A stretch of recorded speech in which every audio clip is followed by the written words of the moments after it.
ক্বালা রাসূলুল্লাহি সাল্লাল্লাহু আলাইহি ওয়াসাল্লাম আত-তাইবু মিনাজ যামবি কামাল লা যামবা লাহ।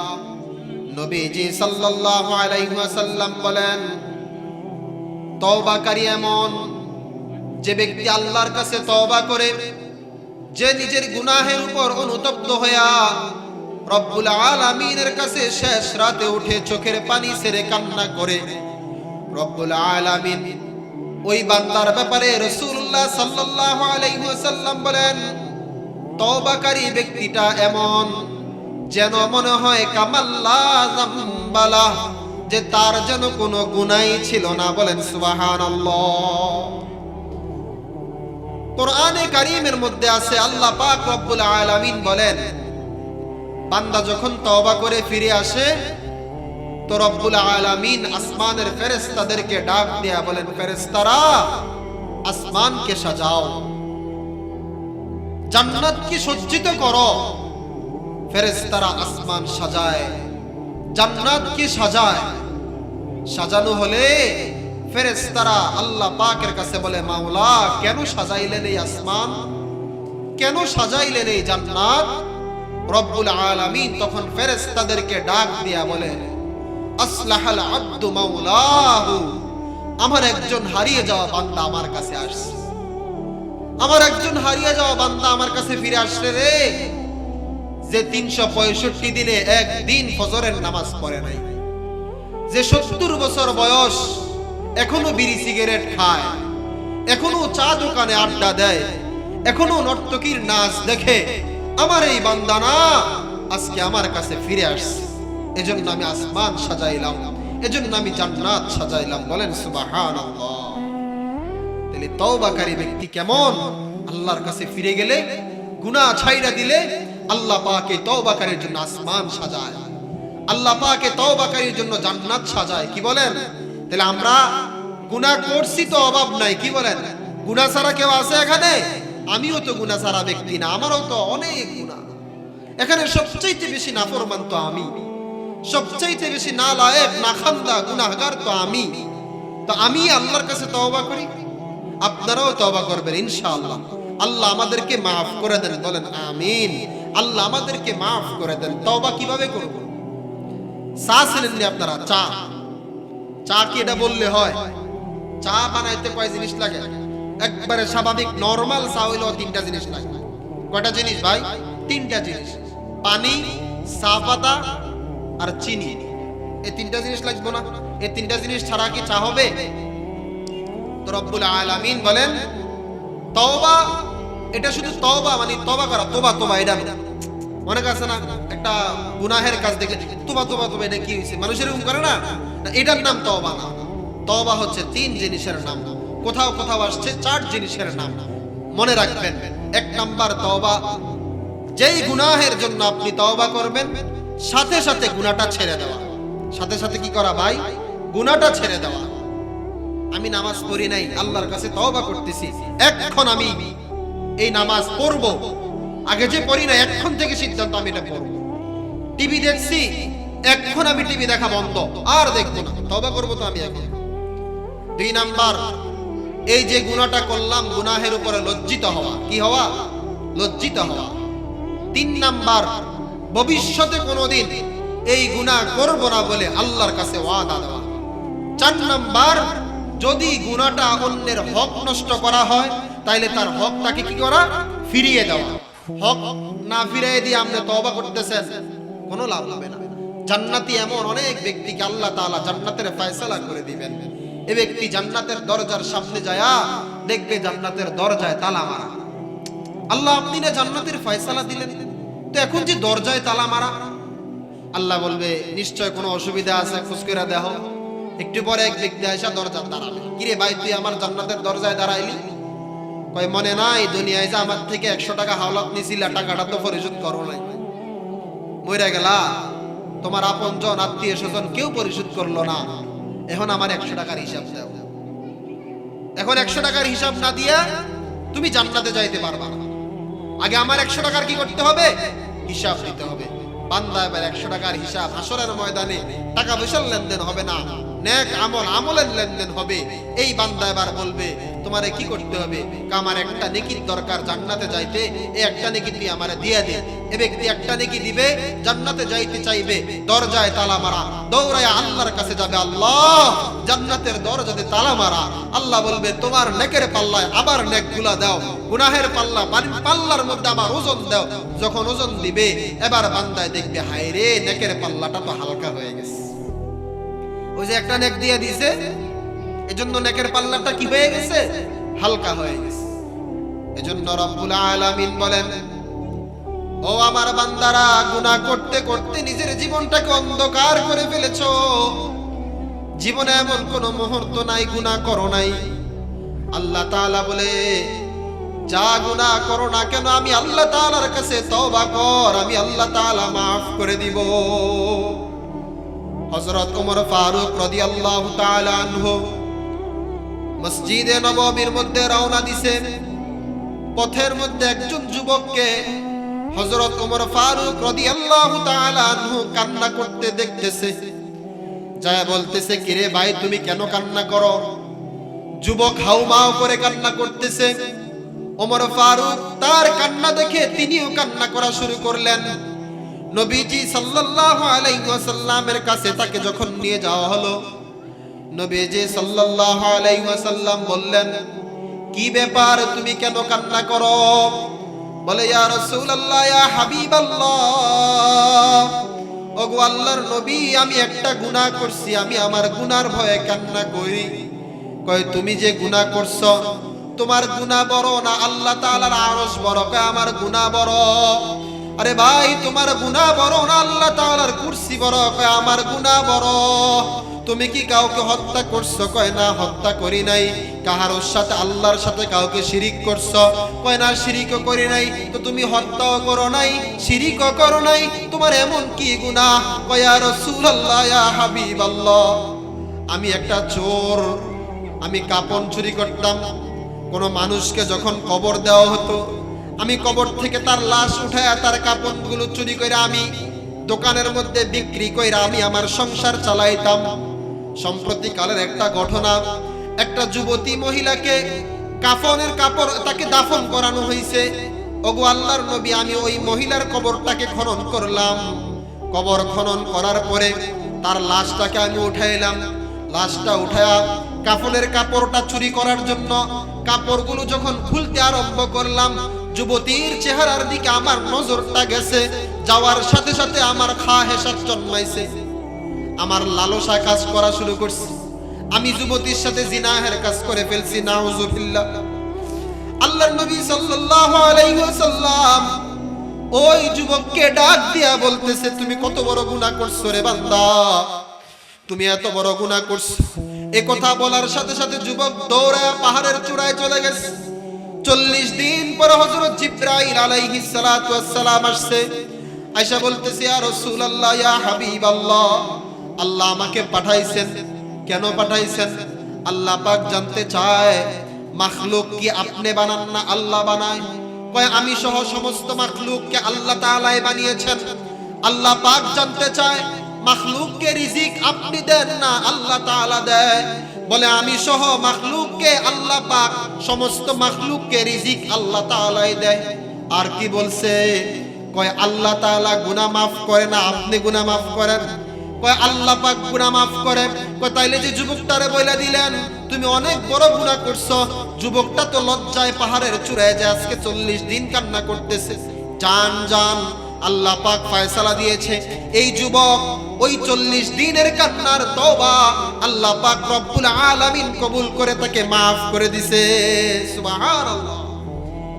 তাইলে প্রিয় ভাইরা আমার, নওজোয়ান যুবক ভাই, সারা রাত মোবাইলে যে নর্তকীর নাচ দেখলেন, সারা দিন দিনের 3টা বাজে আপনি আপনার বন্ধুর সাথে বের হলেন রাতের 10টা পর্যন্ত।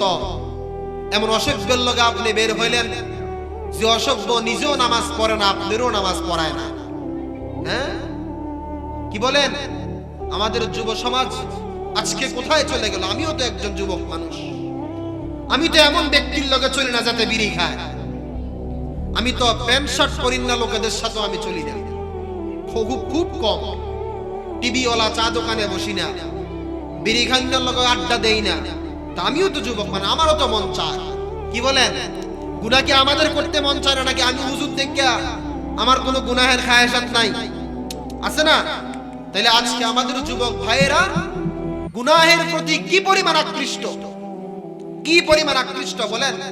দিনের 3টায় সে তার বন্ধুর সাথে বের হয়েছে রাতের 10টা পর্যন্ত, 3 ওয়াক্ত নামাজ, আসর, মাগরিব, এশা। একবার এই অসভ্য বন্ধু বলল না, কিরে দোস্ত নামাজ পড়বি না?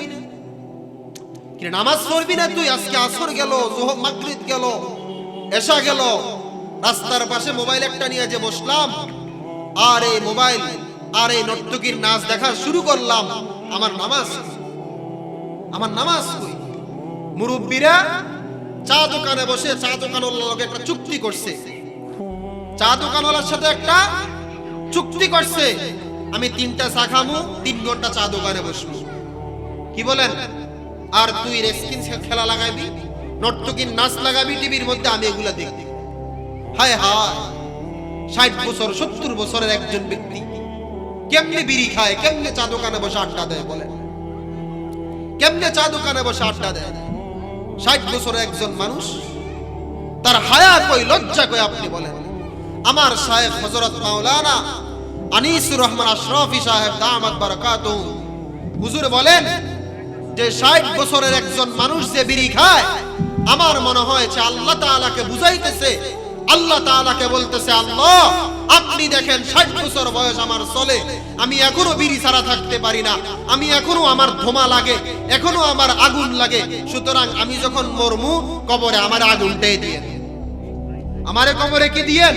আগুনটাই দিয়ে, আমার জান্নাত দিয়ে আমার কি হইব? আমার বিড়ি দরকার। যুবকরা যেন আল্লাহ তাআলাকে বলে, আমার হুর দিয়ে কি হইব? দুনিয়াতে আমার নর্তকীর নাচ দরকার, অসভ্য মহিলার পিছনে হাঁটার দরকার। মহিলারাও আজকে দোকানে দোকানে ঘুরে, বাজারে বাজারে ঘুরে। আরে কি অবস্থা এটা বলেন আপনারা? এই মা রাবিয়া বসরির মতো হতে পারে না? এই মা খাদিজাতুল কুবরা রাদিয়াল্লাহু তাআলা আনহার মতো হতে পারে না? বলেন আপনারা। অনেক মানুষের অভিযোগ, হুজুর ছেলে মেয়ে কথা শুনে না। কেমনে শুনবো আপনার কথা? কেমনে শুনবো বলেন না? আপনি আল্লাহর কথা শুনেন? আপনি আল্লাহর কথা মানেন? আপনি নবীজির কথা মানেন? আপনি আলেম ওলামাদের কথা মানেন? তা আপনি তো আল্লাহকে মানতেছেন না, আপনার সন্তান আল্লাহকে কিভাবে মানবে? কিভাবে মানবে বলেন? আমি একটা উপমা দেই, একটা উদাহরণ দেই। মনে করেন যে ছেলে তার বাবাকে বুঝ হওয়ার পর থেকে দেখলো আমার আব্বা বিড়ি খায়, আমার আব্বা চা দোকানে সকাল 10টায় বসে দুপুর 1টা পর্যন্ত, দুপুরে বাড়ি যাইয়া আমার মার লগে কত ঝগড়া বিবাদ লাগা, দুগাবাদ খায়, আবার চা দোকানে যায়। এবারে হেবাড়ায় বিকাল পর্যন্ত, রাতে 10টা পর্যন্ত চা দোকানে বসে থাকে, 1 ওয়াক্ত নামাজ নাই, সুদের টিয়া গনে, হারামের উপর জিন্দেগি চালায়। এই সন্তান এবারে মনে মনে কয়, হ্যাঁ এটাই মনে হয় জিন্দেগি। যদি বিড়ি খাওয়াটা গুনাহ হইতো তো আমার আব্বা খায় কাকে? কি বলেন? গালি দেওয়া যদি গুনাহ হইতো তো আমার আব্বাকে গালি দেয়। অনেক মানুষ এমন আছে রাগ করলে গালি দেয়, মানে কথায় কথায় গালি, কথায় কথায় গালি, গালি ছাড়া ওর কথা বাইরে হয় না। তাহলে এই সন্তান যার বাপ আল্লাহকে মানে না, যার বাবা আল্লাহ তাআলার কুদরতে পায় সেজদা দেয় না, 1 ওয়াক্ত নামাজ পড়ে না, তার যোহরও নাই, তার আসরও নাই, তার মাগরিবও নাই, এই সন্তান তার কি মানবে বলেন? মেয়েরা দেখলো যে আমার মা বাজারে যাবে 1 জোড়া জুতা কিনতে, জুতা তো এক দোকানে ঢুকলে পাওয়া যায়, সে 14টা দোকান ঘুরে ঘুরে জুতা 1 জোড়া কিনছে। কি বলেন? 14টা দোকান ঘুরে 1 জোড়া জুতা কিনলো। 3 পিস কিনবে, একটা দোকানদারের সাথে কথা বলছে 100, আর ভ্যানওয়ালার সাথে কথা, রিক্সাওয়ালার সাথে কথা, সিএনজি ড্রাইভারের সাথে কথা, যাবে বাজারে, যাবে কোথায়? বাজারে। বোরকা পরিধান করে ফেলবে, যা আছে ভিতরে থাক না, কিন্তু এভাবে সাজন গুজন কি প্রয়োজন? এটা ফেয়ার এন্ড লাভলি না মাখলে ওনার হয় না, চোখের মধ্যে কি একটা না লাগাইলে হয় না, মানে কি যে একটা অবস্থা। এবারে এই মেয়েটা কি ভাববে? আমার মা এত এই অবস্থায় চলে, আমার মা এত পর্দা করে না, আমার মা এত ভিন নারীর সাথে কথা বলে, আমার বাবা বিদেশ, আর আমার মা এদিক দিয়ে আরেক পোলার সাথে, আরেক বেটার সাথে কথা বলে। কথা বলে কি বলে না? হায়রে প্রবাসীদের কষ্ট। আমার শাইখে বিষয়টা অত্যন্ত কষ্ট নিয়ে চোখের পানি ছাইরা দেয়। একজন প্রবাসী 12 ঘন্টা 14 ঘন্টা ডিউটি করার পর বুকটা মাটিতে লাইগা যায়। আরো ওভার টাইম যদি করে 18 ঘন্টা 20 ঘন্টা ডিউটি করে, তো 4 ঘন্টা সময় সে পায়। এবার এই 4 ঘন্টাতে খাবে কি আর ঘুমাবে কি? খাবে কি আর ঘুমাবে কি? এত কষ্টের টাকা, এত পরিশ্রমের টাকা এই প্রবাসী ভাই কষ্ট করে বাড়িতে পাঠায়। এই টাকা সন্তানরা মোবাইলের 2 হাতে এই টাকা দিয়া নর্তকীর নাচ দেখে মোবাইলের মধ্যে এই টাকা উড়ায় ফেলতেছে। বিবির অ্যাকাউন্টে টাকা পাঠায়, বিবি কয়দিন পরে টাকা নিয়ে পাইগা যায়। আছে না এমন ঘটনা? আল্লাহ আমাদেরকে মাফ করেন, বলেন আমিন। ওই দিন লাকসামে, আমাদের লাকসাম থানায় একজন বাবা, বয়স্ক মানুষ, একজন বয়স্ক মানুষ, কম করলেও হলো 60 বছর বয়স হবে, কম করে হলেও। আপনার সিমেন্টের গাড়ি আসছে। এই সিমেন্টের গাড়িটা, সিমেন্টটা গাড়ির থেকে নামায়া দোকান পর্যন্ত এনে যদি প্রত্যেকটা সিমেন্টের বস্তা 10 টাকা করে দেয়, 50টা বস্তা যদি এই বাবা দোকানে নেয়, কয় টাকা পাবে? 500 টাকা। কি বলেন? 500 টাকা পাবে। এই বাবা যতবার সিমেন্টের বস্তা কাঁধে নেয়, অতবার তাকে এভাবে দিতে হয়। এই পরিশ্রমের টাকা, শরীর দিয়া ঘাম পড়ে, কিছুক্ষণ পর পর নিজের গামছা দিয়া ঘামগুলো মুছে, এত কষ্ট করে বাবা 50টা বস্তা দোকানে দিলে 500 টাকা পাবে।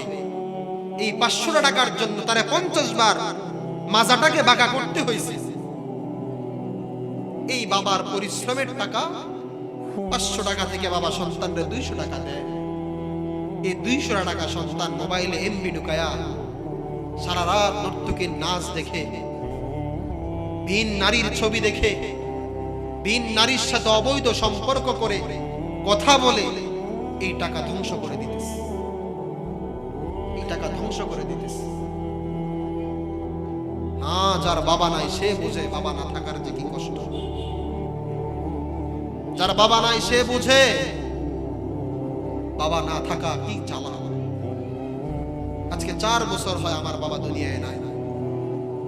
4 বছর। আমি তো এখন প্রতিটা কদমে বুঝতেছি আমার বাবা যদি থাকতো, যদি আমার আব্বা থাকতো, আজকে আমার বাবা নাই। আমার সাথে আসছে আমার জ্যাঠাতো ভাই হাবেশ সাহেব, ওরও আব্বা নাই। আজকে 6-7 বছর হয়। এজন্য যুবক ভাইয়ের আপনাদেরকে আমি বলি, বাবা আছে তো কদর করেন, চলে গেলে বুঝবেন। আমার শায়েখ বলেন, তোমার বাবার চোখ বন্ধ হলেই না বুঝবা দুনিয়া কাকে বলে। তোমার বাবার উপার্জন বন্ধ হলেই না বুঝবা দুনিয়া কাকে বলে। তোমার বাবার যখন লাশ খাটিয়ায় উঠে যাবে, তখন চোখের পানি ছেড়ে কান্না করবা, তখন না বুঝবা দুনিয়া কাকে বলে। হ্যাঁ, তখন না বুঝবা দুনিয়া কাকে বলে। মাদ্রাসায় অনেক সন্তানরা এমন আছে না যার মা নাই, বাবা নাই। আমার ছোট ভাই মোহাম্মদ মাহবুবুর রহমান, তার বয়স চলে 10 বছর। সে 3য় শ্রেণীতে পড়ে। একদিন হুজুররা সব ছাত্রদেরকে ডাইকা বলছে যে কার কার বাবা নাই হাত উঠাও। তো একজন ছাত্র হাত উঠায় না, কারণ সবার কি আছে? বাবা আছে। আমার এই ভাইটা সেও হাত উঠায় না, আমার আপন ছোট ভাই। যখন হাত উঠায় নাই, সাথের ছাত্র ভাইরা বলতেছে হুজুর ওর তো আব্বা নাই, ওদের হাত উঠায় নাই। বাড়িতে এসে আমার আম্মারে বলছে, যখন আমার আম্মা চোখের পানি ছেড়ে দিয়েছে। আমার হুজুর বলছিল কার কার বাবা নাই হাত উঠাও, তো দেখলাম যে কেউ উঠায় না, তা আমি উঠাই নাই। পর হুজুর আমার কাছে নিয়ে জড়ায় ধরছে। তাহলে প্রিয় ভাইয়েরা আপনাদেরকে বলি, মূল কথাটা যেটা, আমরা গুনাহ করতেছি দুইটা কারণে। কয়টা কারণে? এক নাম্বার হলো নিজের পেটের জন্য। দুপুর বেলা যদি ঘরে খাবার না থাকে, হয় চুরি কইরা টাকা আনি, কি বলেন, না হয় সুদের উপরে টাকা লই, না হয় কোথাও গিয়ে চাঁদাবাজি করি। কোথাও গিয়ে কি করি? চাঁদাবাজি করি। কেন? ওই যে দুপুরে খাবার নাই, এই জন্য। একটা কারণ। নামাজ পড়ি না একই কারণে। কাজ করতে গেলাম, তো আমার মালিকে নামাজ পড়ার অনুমতি দেয় না, আমি কেমনে নামাজ পড়বো?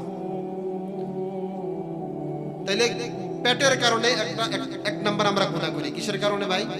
পেটের কারণে। দুই নাম্বার কেন গুনাহ করি? আমাদের নিজের যৌবনের লালসা পূরণের জন্য। যে ছেলেটা একটা মেয়ের পিছনে পিছনে ঘুরে, 1 ঘন্টা ঘুরলো, 2 ঘন্টা ঘুরলো, 1 দিন ঘুরলো, 1 বছর ঘুরলো, ঘুরার পরে সুযোগ পাইয়া সর্বশেষ সে তার সাথে জিনাহের কাজ করলো। এরপরে আর দেখবেন করে না। এরপরে আর কি করে না? চিন্তা করেন না এই বিষয়টা। হালাল উপার্জন মানে হালাল ভাবে আমি যে জিনিসটা পাই, হালাল ভাবে, এই জিনিসটা আমি হারামের দিকে কেন যাব? একটা মেয়ের সাথে তো আমি হালাল ভাবে থাকতে পারি, তো আমি হারাম ভাবে কেন যাবো তার দিকে? বলেন। হালাল বৈধ সম্পর্ক স্ত্রীর সাথে, এই মিলামিশার মধ্যে তো সওয়াব আছে, আর অবৈধ সম্পর্ক এটার মধ্যে তো সওয়াব নাই, বরংস গুনাহ। বরংস কি?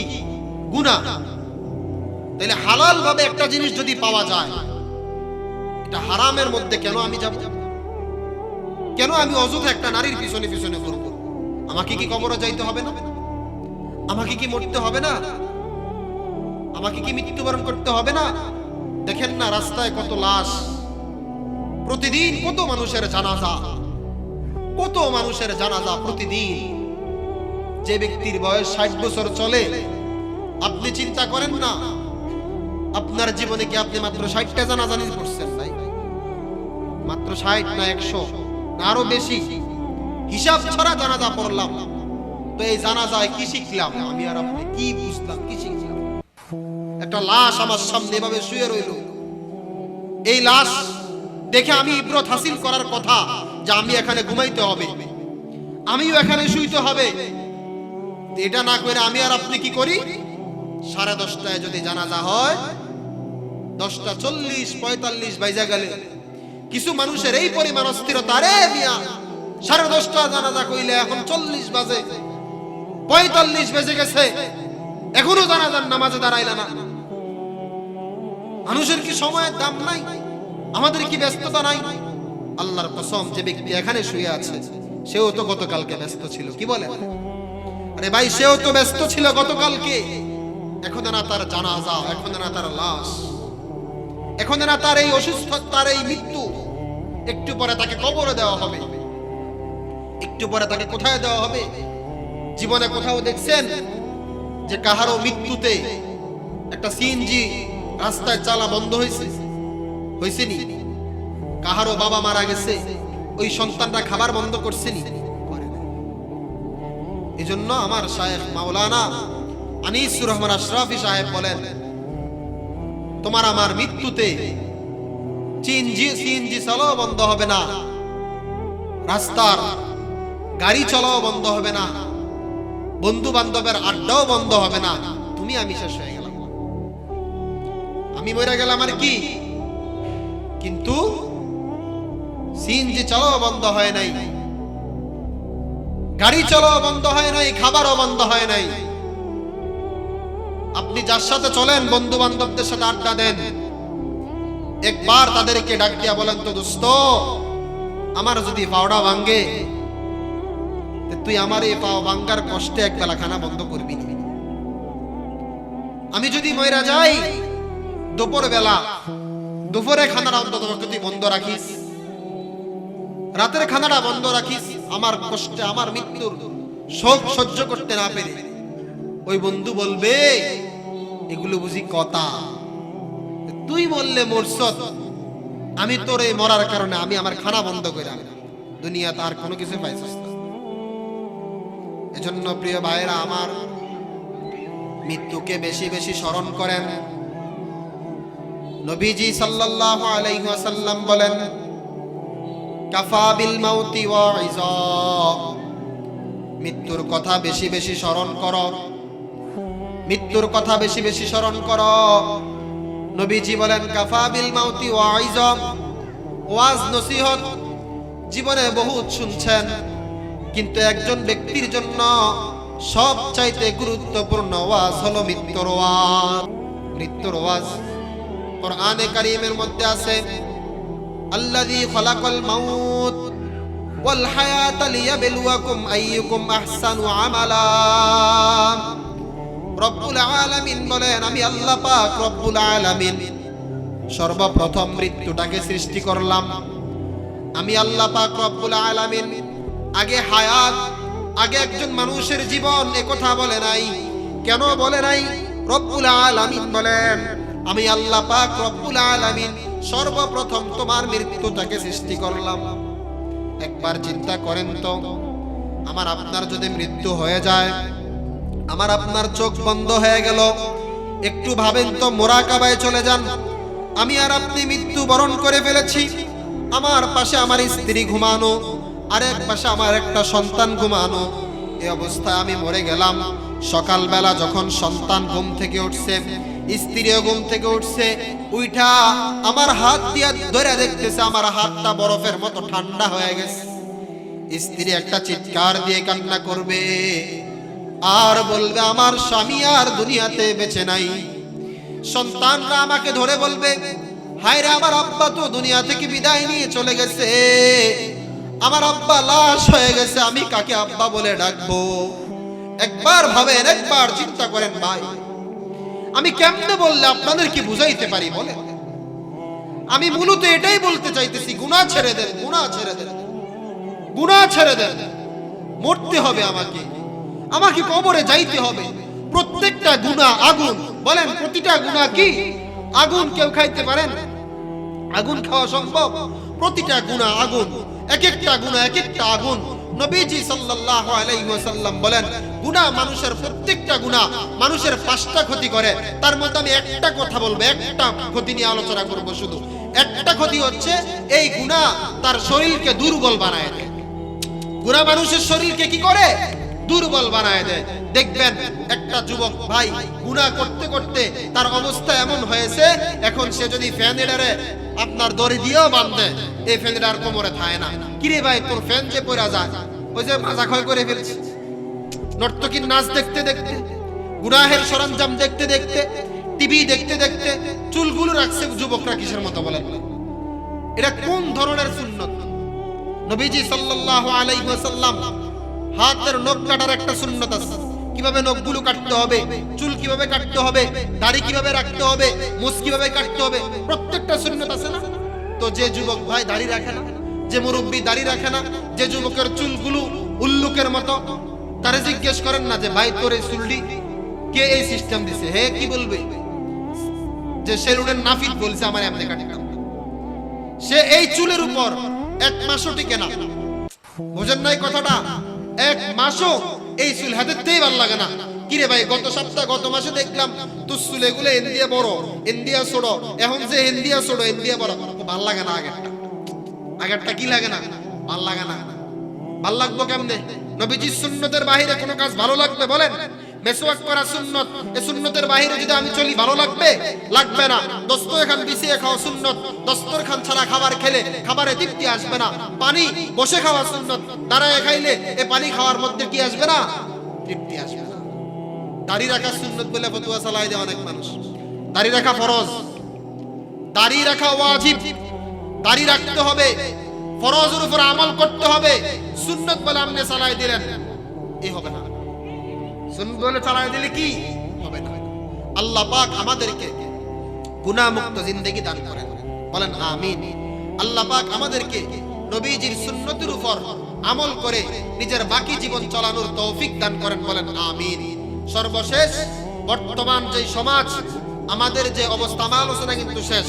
গুনাহ তওবা, আরেকবার আমি সারাংশটা বলে দিই যে আমি আর আপনি যদি গুনাহ করি, গুনাহ করলাম, ভাবলাম যাই হোক না কেন, রব্বুল আলামিন বলেন লা তাকনাতু মির রাহমাতিল্লাহ, যে গুনাহ যতই করো আমি আল্লাহ তাআলার রহমত থেকে কি হয় না, নৈরাশ হয় না। আমি আল্লাহ তাআলার রহমতের আশা নিয়ে আমার কাছে দুইটা হাত তুলে দাও, তো আমি আল্লাহ তাআলা তোমাকে কি করব, মাফ করে দেব। তাইলে আমরা প্রত্যেকে নিয়ত করেন, আমিও নিয়ত করলাম ইনশাআল্লাহ আজকে তাহাজ্জুদের নামাজ আমিও পড়ব, আপনারাও পড়বেন, বলেন ইনশাআল্লাহ। তাহাজ্জুদের সময় আল্লাহর কাছে তওবা করব। তওবা কিভাবে করতে হয় মনে আসেনি? মুরব্বি সাহেব মনে আসেনি? তওবা করতে হবে, 1 নাম্বার যেই গুনাহ করলাম সাথে সাথে গুনাহ ছেড়ে দেব। 2 নাম্বার গুনাহের উপর লজ্জিত হব। 3 নাম্বার গুনাহ আর করব না বলে ওয়াদা দিব। 4 নাম্বার যদি অন্যের হক নষ্ট করে থাকি তার হকটা তাকে কি করব, ফিরিয়ে দিব। আল্লাহ পাক রব্বুল আলামিন আমাদের সবাইকে তওবা করে গুনাহ মুক্ত জিন্দেগি দান গঠন করার তৌফিক দান করেন, বলেন আমিন। আরেকটা কথা আমি বলি, আমাদের একজন আলেম, টঙ্গীর বড় আলেম, নামটা আমার স্মরণ নাই, গত কিছুদিন আগে সাম্প্রতিক একটা ঘটনা, বাংলাদেশের মধ্যে ইসকনের কিছু লোক আছে না নাই, ইসকন বোঝেননি? হিন্দুদের বড় একটা সম্প্রদায়, তাদেরকে ইসকন বলা হয়, মানে তারা সনাতনী ধর্মের অত্যন্ত গুরুত্বপূর্ণ ব্যক্তি। ওরা ইসকন যাদেরকে বলা হয়, ইসকনের কিছু লোক এই আলেমকে গুম করছে। আমাদের দেশটা কই আছে আপনারা জানেন? দেশে না আছি, স্বাধীনে না হইছে বলতেছেন 5 আগস্ট, কিচ্ছু হইছে না। এখনো কথা বললে বাধা দেয়, দেয় কি দেয় না? এখনো রাস্তায় হাঁটতে গেলে চাঁদাবাজি করে কি করে না, বলেন না? তাহলে এই দেশ, এই সমাজ, এই রাষ্ট্র ইসলাম ক্ষমতায় আসা ছাড়া কখনো এটা সুন্দর একটা রাষ্ট্র হিসেবে আমরা, আফগানিস্তানে দেখেন না, টাকার ভর্তি ব্যাগ যদি হাতে করে নিয়ে যায়, টাকা দেখা যায়, এরপরেও কেউ আপনার ওকে ধরে না, আঘাত করে না। তো দেশ যদি, ক্ষমতা যদি ইসলামিক হুকুমত চালু হয়ে যায়, তাইলে আশা করি এই দেশের মধ্যে শান্তি আসবে ইনশাআল্লাহ। তাহলে যে কথা বলতেছিলাম, বহু জায়গায় আপনার মসজিদের ইমামদেরকে টাকার বিনিময়ে কিনে নেওয়া হচ্ছে, আলেমদেরকে টাকার বিনিময়ে কিনে নেওয়া হচ্ছে। সাধারণ মানুষ যারা কোরআন হাদিস জানে না, বোঝে না, হুজুররা যেমনি বলে এমনিতে আমল করে, তাদেরকে টাকার বিনিময়ে ইসকনের সদস্যরা কিনে নিচ্ছে। খ্রিস্টানরা তাদেরকে খ্রিস্টান হওয়ার জন্য আদেশ করতেছে, টাকা দিচ্ছে, অর্থ দিচ্ছে। আল্লাহ পাক যেন এই ধরনের ষড়যন্ত্র থেকে আমাদেরকে বেঁচে থাকার তৌফিক দান করেন। আল্লাহ পাক যেন আমাদেরকে এই সমস্ত ষড়যন্ত্র থেকে হেফাজত করেন, বলেন আমিন। এজন্য প্রিয় ভাইরা, যুবক নওজোয়ান তোমরা যারা এখানে বসছো, মুরব্বী বাবারা যারা বসছেন, আল্লাহ পাক রব্বুল আলামিন প্রত্যেককে কবুল করেন, প্রত্যেকের জীবনে সমস্ত গুনাহ মাফ করে দেন। আমাকে যেই কথাগুলো আমি বললাম, আল্লাহ পাক আমাকে আমল করার তৌফিক দান করেন, এবং দোয়া চাই আমি যেখান থেকে আসছি আল্লাহ পাক যেন সহি সালামতে আমার সেখানে নিয়ে যায়, বলেন আমিন।